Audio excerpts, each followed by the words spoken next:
Oi, gente, tudo bem com vocês? Hoje eu tô ao vivo aqui no Instagram, no @LenaAnsman, falando sobre os benefícios e os preconceitos na vida cristã.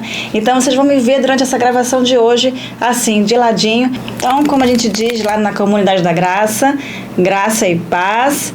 E sejam todos muito bem-vindos a essa live de hoje. Me perdoem se eu gaguejar, se eu apertar algum botão aqui errado, mas sejam todos muito bem-vindos do fundo do meu coração. Eu estou muito feliz por estar fazendo essa live de hoje, falando sobre os benefícios e os preconceitos na vida cristã. Sobre os benefícios, eu vou falar hoje sobre os benefícios que eu venho sentindo, sobre os benefícios que eu venho percebendo nesse 1 ano junto com o Pai. E vou contar então essa experiência que tem sido para mim, mas fiquem à vontade para vocês também compartilharem a experiência de vocês nos comentários, falando sobre as perspectivas de vocês, quais são os benefícios que vocês sentem sendo cristãos. Sobre os preconceitos, eu cresci num lar bem preconceituoso, num contexto bem preconceituoso em relação aos evangélicos. Naquela época tinha esse cenário bem preconceituoso, ainda tem, por isso que a gente está falando sobre isso hoje. Mas o que eu posso falar sobre preconceito é que o preconceito prende as pessoas naquela ignorância de que a igreja evangélica é tudo interesseira, só pensa na grana, em enriquecer pastores. Então, a gente tem que romper essa ignorância, sabe? E para essas pessoas eu tenho apenas uma coisa para dizer, gente. Tem gente boa e gente não tão boa em todos os contextos. Seja contexto cultural, contexto étnico, contexto religioso, enfim, em todos os cenários tem gente ignorante e preconceituosa. E o meu objetivo nessa live uma das minhas missões aqui é plantar a sementinha do entendimento do que é a comunidade evangélica dentro do que eu venho experienciando. Claro, é a minha experiência e eu quero poder compartilhar essa experiência com vocês. Mas antes eu quero também falar um pouquinho quem sou eu, para quem não me conhece. Eu sou Lena Ansman, tenho 44 anos, sou criadora de conteúdo, sou casada com o designer Ricardo Morel, sou mãe de 2 filhas lindas, uma de 20 e uma de 10. A mais nova, inclusive, ela é autista, nível 1 de suporte. Então, se vocês quiserem saber um pouco mais sobre como é ser mãe da minha filhota autista, como é que eu descobri tardiamente esse diagnóstico, como que foi esse luto que eu tive, então comenta que a gente pode fazer, de repente, uma live, um vídeo contando para vocês como que é ser mãe da minha filhota autista, que não é fácil, tá bom? Canal e do YouTube, também queria falar hoje com vocês sobre esse meu canal. Como que criei meu canal. O meu canal no YouTube eu criei há 3 anos atrás, no começo lá da pandemia, quando estava todo mundo em casa ficando doido. Então, naquele começo de canal eu fazia vlogs, fazia tags, enfim, meu objetivo naquela época era fazer companhia para as pessoas em casa. Não só para as pessoas, mas eu também sentia que as pessoas me faziam companhia, já que estava todo mundo surtando e com aquele momento tão incerto da nossa vida. Mas só que depois de 1 ano eu fazendo esses vlogs, essas tags, eu senti necessidade de me aprofundar. Eu queria me aprofundar num tema, num nicho, e não ficar fazendo vídeos aleatórios. E eu queria somar na vida das pessoas, realmente, sabe, com uma coisa, com conteúdo. E aí eu comecei a estudar e a me aprofundar mais no tema de desenvolvimento pessoal e profissional. Um tema que eu aprendi demais e eu pude compartilhar muita coisa. Então tem muito conteúdo no meu canal sobre esse tema. Então, se você ainda não está inscrita, aproveita depois dessa live, vai lá, se inscreve, porque tem muito conteúdo bacana sobre o tema de desenvolvimento pessoal e profissional. Mas esse ano eu acrescentei ali um tempero, eu acrescentei a espiritualidade, comecei a gravar séries incluindo a espiritualidade, e além dessas séries tem playlists de devocionais, tem shorts com salmos. E eu adoro fazer esses shorts, eu adoro fazer esses salmos, me enriquece bastante. Mas por quê, né? Por que eu comecei a falar de Deus? Por que eu comecei a falar de Jesus? Quais são os benefícios que eu venho sentindo? Os preconceitos que hoje eu consigo enxergar? Gente, eu nunca pude imaginar que um dia eu teria criado eu nunca pude imaginar que um dia eu criaria um canal falando de Jesus, com Jesus, sabe, dentro de uma comunidade evangélica e que eu poderia compartilhar isso com vocês, porque eu cresci ouvindo que os pastores, eles se aproveitavam das pessoas, que os evangélicos eram, na grande maioria, pessoas pobres, pessoas sem instrução e que por isso elas eram facilmente influenciáveis. E a mídia gostava de mostrar esse cenário, sempre mostrava o cenário de pessoas pobres sendo influenciadas. Mas isso, gente, eu estou falando da minha infância, lá na década de 80, 90, que tinha muito esse cenário na mídia.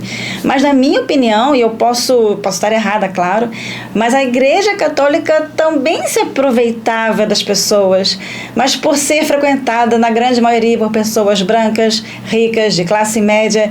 Então, estava tudo bem as pessoas dizimarem, contribuírem com a Igreja, mas não, os evangélicos não, porque eles ficam ali tirando o que não tem para as igrejas. Então foi criado esse rótulo de que o evangélico pobre dá o que não tem para a igreja, mas o branco, o que vai na igreja católica, tá tudo bem ele dizimar, porque ele sabe o quanto ele pode dar, ele sabe discernir, né, qual é a igreja, qual é a religião que é honesta. E eu não estou aqui contra nenhuma religião, até porque minha mãe, ela é católica. Ela me criou nesse contexto católico, a vida inteira que eu morei com ela, a gente ia na igreja, a gente ia nas festas e feirinhas da igreja, rezava, comprava as imagens, Santa Rita, Santo Antônio, e aí tinha um espacinho junto com os santos, tinha um espacinho ali com outras coisinhas que daqui a pouco eu vou contar.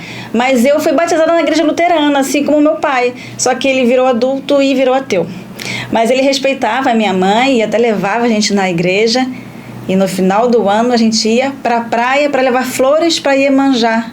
A gente tinha, agora eu vou falar, a gente junto com os santos, cristais, Buda, tudo ali, ó, tudo junto e misturado, mas não misturado com qualquer coisa que fosse dos evangélicos, por causa do rótulo. É religião de gente pobre, de gente ignorante, que sofre lavagem cerebral para enriquecer os pastores. Triste essa realidade que eu vivia na minha infância e adolescência. Criar rótulos para religião, cultura, etnia é ser preconceituoso. Quando você rotula algo ou alguém, você está sendo preconceituoso, ignorante. E eu hoje consigo perceber isso, quão ignorante eu fui por muito tempo. Tá fazendo sentido para vocês, gente? Se não tiver, vocês podem falar. Não tá fazendo sentido, mas comenta aqui o que vocês estão achando disso que eu tô falando. Como que eu entrei, gente, então, para esse contexto evangélico? Se eu nunca me imaginei conversando com Jesus, falando com Deus, comprando Bíblia, comprando devocionais. Como é que eu entrei nesse contexto sobrenatural? Como é que eu vim parar nesse universo? E que eu não quero sair mais, eu estou adorando esse universo porque eu me encontrei nele e hoje me sinto muito mais completa. Mas para quem não sabe o que é esse contexto, eu vou explicar um pouquinho para vocês hoje. E eu comecei a partir de uma célula. E célula, para quem não sabe, são pequenos grupos da comunidade cristã. Elas se reúnem uma vez por semana e a gente compartilha nesse encontro, a gente compartilha as nossas dores, as nossas experiências e a gente acolhe quem está precisando. Nós somos acolhidos também, temos apoio emocional, espiritual. E a gente come, claro, né? Porque nós temos esse momento de comunhão em que cada um leva um prato de salgado, um prato de doce. E nesse momento de comunhão a gente compartilha da comida, ou seja, a gente se alimenta espiritualmente e fisicamente, né, gente? Então é um momento muito bom, esses encontros semanais, essas células. E aí, conforme eu fui participando das células, eu fui pela primeira vez a um retiro. Fiquei 3 dias fora, sem marido, sem filha, sem outras coisas também, enfim, sem o meu cenário ali, né? E durante esses 3 dias, gente, eu fiquei mal-humorada, zangada, de coração fechado, porque eu estava longe deles. E aí, gente, eu só queria ficar no meu cantinho seguro na minha casa. E aí tudo que as mulheres falavam no retiro, eu discordava, eu achava estranho. Mas mesmo eu não gostando daquele contexto, mesmo não gostando do que eu estava vivendo naqueles 3 dias, eu não desisti de entender a dinâmica da comunidade evangélica. Para mim era muito importante entender. Então, mesmo falando por dentro, eu nunca vou me tornar evangélica. Mesmo falando isso para mim várias e várias vezes, eu não desisti de entender essa dinâmica. E a líder da minha célula também não desistiu também não. Ela estava ali, ó, comigo, do meu lado, não desistiu de mim. Me levava, me falava dos cultos, me explicava passagens da Bíblia e passagens falando sobre Deus comigo. E Deus, gente, Ele teve muita paciência comigo. Por 6 meses Ele ficou me preparando para o meu segundo retiro, porque eu me dei, sim, uma nova oportunidade de viver o retiro de uma forma agora integral. E dessa vez eu fui feliz, eu voltei feliz, tive experiências de prova do Pai, e esse testemunho tá no meu canal. Tenho 3 vídeos em que eu dou esse testemunho para vocês. E a partir desse segundo retiro foi que tudo mudou para mim.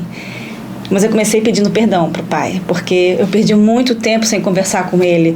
Eu me achava autossuficiente, eu achava que eu não merecia mais ser filha dele, depois de tudo que eu me distanciei, de todo esse tempo que eu fiquei longe dele, porque eu achava que eu podia fazer tudo sozinha, sem ele. Só que o Pai, Ele é amoroso, Ele é misericordioso, Ele sabe que os seus filhos vão errar, porque nós nascemos pecadores. E o Pai nos recebe de volta. Ele perdoa a gente. Agora, para quem não é cristão, como é que a gente pode explicar para essas pessoas que não são cristãs, que não vivem nesse universo sobrenatural, que não tem esse coração aberto, como é que a gente pode explicar que tudo isso é real? No meu terceiro retiro, sim, porque fui pela terceira vez ao retiro e vou mais vezes, eu fui convidada a ministrar. E comecei a estudar mais ainda sobre isso tudo, sobre esse universo sobrenatural, não para convencer as pessoas, mas para poder ajudar as pessoas, as mulheres que estavam indo naquele terceiro retiro. Eu queria ajudá-las a entender melhor o amor do Pai. Agora, a escolha de viver a vida com Jesus é de cada um. O Pai deu o livre-arbítrio pra gente. E o pastor Rodrigo Silva, que muitos conhecem aqui na internet, ele explica muito bem esse livre-arbítrio de maneira bem sucinta para que não fiquem dúvidas. Começou quando tinha Adão e Eva, lá no Jardim do Éden. O Adão estava vivendo de boa no Éden, todo mundo na pureza, os dois admirando os passarinhos cantando, conversavam com o pai, os animais se alimentando, o boizinho pastava, as árvores, que lindos frutos dessas árvores, frutos suculentos, mas em toda aquela beleza, toda aquela natureza, Deus criou uma lei para aquele Jardim do Éden bem clara e avisou a Adão que quem comesse daquela árvore, quem comesse o fruto daquela árvore, iria morrer. E aí toda a raça humana estaria o quê? Condenada. Mas Adão e Eva, eles ficaram tentados. Aquele era o primeiro teste de fidelidade do Pai. Primeiro teste. E Adão e Eva falharam. Eles optaram por comer o fruto da única árvore que estava proibida. Eles ali estavam exercendo o livre-arbítrio. Eles estavam exercendo o poder de escolha que eles tinham. E a lei de Deus era clara. Quem comesse aquela árvore morreria. Adão, desesperado, pede perdão. Mas a lei de Deus era irrevogável. A palavra de Deus não volta atrás. E mais uma vez eu digo, Deus é piedoso, misericordioso. E aí Ele decidiu sofrer a pena no lugar de Adão e Eva. Eles não morreram, mas foram expulsos do Éden. Deus tinha que ser justo, porque a partir daquele momento, Adão e Eva viveriam no pecado, assim como todo ser humano dali para frente. Então eles não poderiam mais ficar no Jardim do Éden. E em profecias bíblicas do Antigo Testamento, Deus enviou seu filho terreno, Jesus, no útero da Virgem Maria, e ele viria à terra para morrer em nosso lugar. Quem quiser me corrigir ou acrescentar mais alguma coisa aí, escreve nos comentários para poder acrescentar e a gente poder trocar essa ideia, porque também não sei de tudo, estou começando cada vez mais a aprender essas coisas, tá, gente?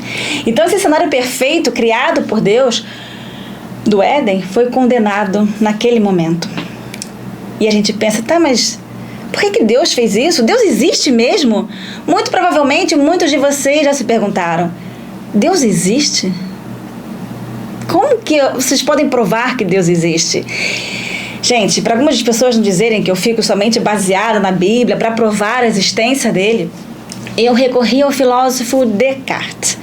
Um filósofo lá de 1600 e pouquinho, e ele apontou 3 pensamentos muito importantes para justificar a existência, para explicar a existência de Deus. E tem um pensamento que me chamou muita atenção, que eu queria muito dividir aqui com vocês. Descartes, ele acreditava que pelo fato de termos em nós a ideia de Deus, ou essa ideia de um ser supremo, isso significa efetivamente a existência de Deus. E pelo fato de não encontrarmos em nós a perfeição daquilo que imaginamos ser perfeito, evidencia que essa perfeição é Deus. Quando eu li esses pensamentos de Descartes, nossa, eu entendi muito, sabe? Mas também existe uma outra maneira de provar a existência de Deus: os testemunhos. E há 2 semanas atrás eu me batizei na Comunidade da Graça aqui de Foz do Iguaçu. Se você ainda não conhece a nossa comunidade, ela fica no centro de Foz, ela fica na rua Tarobá, 525. Visita a gente, vem ver um culto, vem participar, porque é uma comunidade, gente, é uma verdadeira família. E depois de 10 anos, eu separada do nosso Pai Celestial, depois de 10 anos, eu não querendo saber desse contexto espiritual, eu me permiti abrir meu coração de novo. A vida não é só pagar boleto, pagar conta de luz, água, comida, remédio. Isso é a vida acontecendo. Mas para a gente entender o porquê que a gente precisa acordar, para que levantar, agradecer a Deus, por quê? Trabalhar, pagar conta. Qual é o nosso propósito aqui na Terra? Para a gente entender tudo isso, gente, só mesmo acompanhado de Deus, somente. Tem um salmo, que é o Salmo 136:1, e é um salmo que eu queria muito compartilhar com vocês. Abre aspas. Rendei graças ao Senhor, porque Ele é bom, e sua misericórdia dura para sempre. Fecha aspas.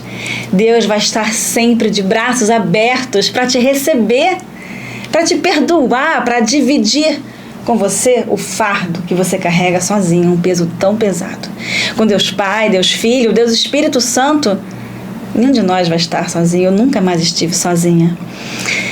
Eu ganhei uma família gigante, acolhedora, e hoje eu tenho esse sentimento de pertencimento e não mais de solidão. Hoje eu sinto que eu pertenço a algum lugar, e o meu lugar é na comunidade evangélica, na comunidade da graça. E aí eu queria fazer também uns agradecimentos, sabe, quando eu falo disso tudo que eu estou vivendo. Eu queria agradecer muito aos meus líderes, Adriane, Rodrigo Fraga.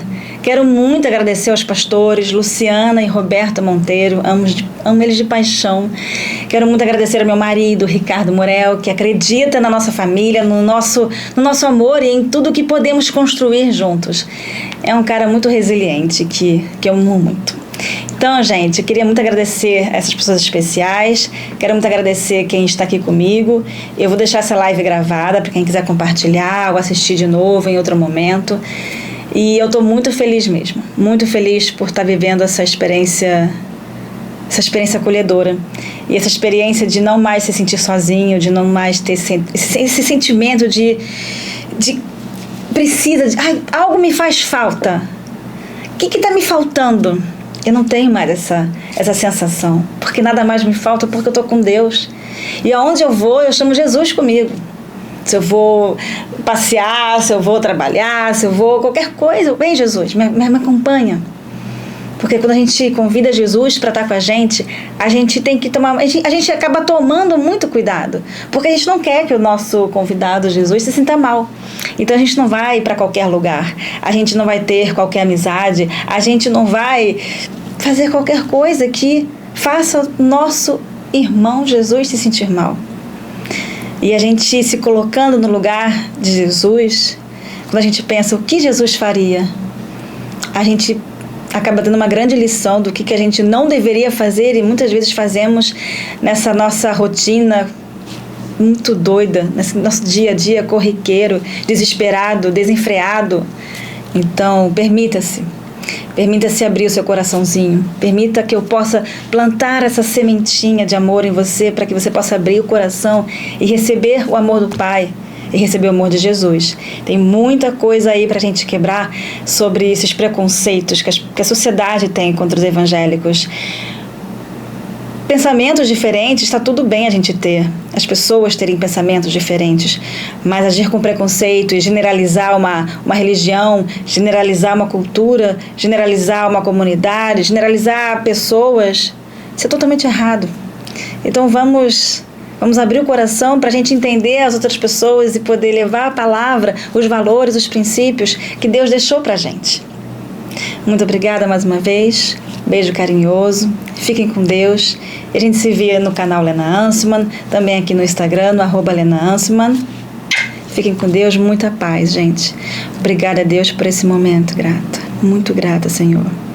Oh, Pai, obrigada por estar comigo, Senhor. Obrigada por estar com todos que estão aqui. Obrigada, Senhor, por o Senhor cuidar de nós. Obrigada, Senhor, por o Senhor ser tão misericordioso e tão amoroso. Obrigada pelo perdão que o Senhor concede a gente, Pai. Obrigada, Pai, por me permitir, Senhor, ser tua filha novamente e estar aqui contigo, Senhor. Como o Senhor é misericordioso, me permitiu chegar até onde eu estou e poder compartilhar a tua palavra com as pessoas, Senhor. Obrigado por usar a minha boca para poder espalhar o teu amor, Pai. Em nome de Jesus, obrigada. Obrigada pela minha vida, obrigada pela vida dos meus líderes, obrigada pela vida dos meus irmãos, obrigada pela vida dos pastores. Obrigada, Pai. Obrigada por cuidar de nós durante o dia. Obrigada por velar o nosso sono durante a noite. Obrigada por não tirar os olhos de nós e por não tirar os ouvidos das nossas vozes quando nós sempre chamamos o Senhor para conversar, Pai.